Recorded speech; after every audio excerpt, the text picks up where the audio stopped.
How do you stop residents from parking in visitors' parking spots? Well, people, parking and pets, hey, Nikki? That's it. Yeah,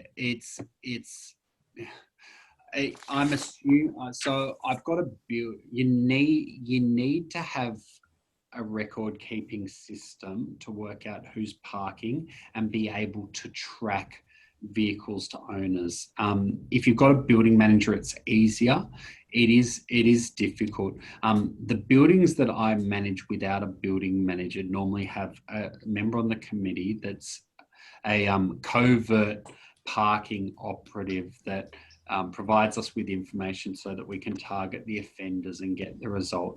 You'll again, we come back to the high distinction, 85%.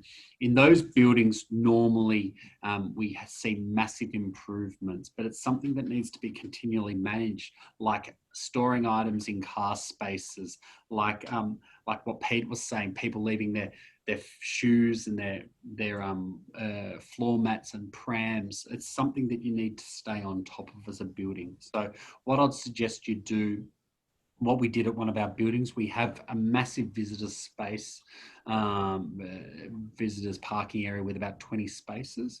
One of the committee members wrote down all the cars and regos over a week period. When they went for their walk in the morning. We then had good data. We wrote to all the owners and the agents, and we said, just a reminder, visitor parking on common property is expressly prohibited for residents. It's for visitors only. The following cars have been noted and reported. If you are one of them, please refrain.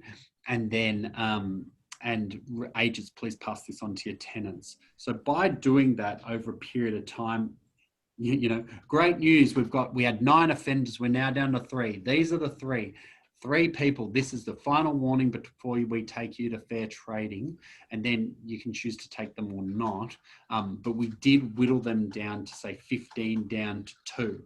So we did have massive improvements on that. So that's something, but it's something you need someone from the committee to drive and be responsible for. I'd probably suggest, if it's a major problem and you've got a building around 50 or 60 apartments, that probably should be someone's key role on the committee to work with the strata manager to keep it, if it's a problem for you as a committee.